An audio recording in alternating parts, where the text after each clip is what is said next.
បាទសួស្ដីបងប្អូនណាបាទអានេះថ្ងៃអាទិត្យបងប្អូនណាបាទមកដើររួមមើលដើមឈើបងប្អូនណាមិនឃើញដើរអញ្ចឹងដើរលេងទេបងប្អូនណាបាទដើររកដើមឈើសឡឹងរោ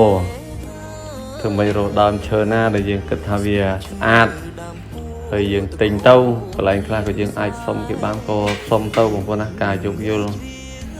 ហើយមានលុយតំណត់ដៃខ្លះចឹងទៅបាទ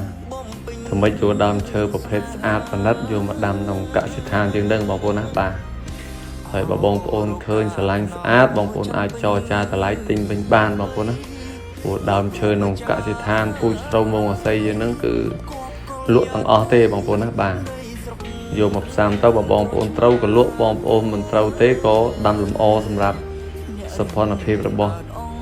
មូលដ្ឋានភូមិឃុំស្រុករបស់យើងនឹងឯងបងប្អូនណាបាទហើយស្រួលរកទេបងប្អូនណាក្នុងវាស្រែអូតមៀវហ្នឹងបងប្អូនណាបាទបងប្អូនមកពីពេញគីឡូ245បងប្អូនណាឃើញហើយបាទ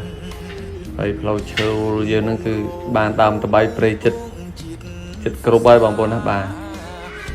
ហើយតបៃព្រៃនេះគឺធ្វើម៉េចអាចថា3ខែទៅឡើងផ្កាស្អាតហើយបងប្អូនណាបាទគាត់ថាយើងមានលុយតិចយើងធ្វើតាមតិចបងប្អូនណាបាទជាដំណាក់កាលចំហ៊ានកង្កែបបាទអត់ហ៊ានជំហ៊ានជាងគក់ទេយឺតណាស់តឡើងកែបហើយបងប្អូនណាបាទរៀងលឿនបាទហើយឥឡូវទឹកមកមានបងប្អូនបបោហើយបងប្អូនណាបាទអរគុណដែរដល់អាជ្ញាធរប្រឹងថ្នាក់ផ្នែកពុះទាញទឹកមកណាលោកបានមានហើយយើងសង្ឃឹមមួយឆ្នាំនេះគឺយើងជោគជ័យបងប្អូនណាស្រូវក៏ថ្លៃដែរ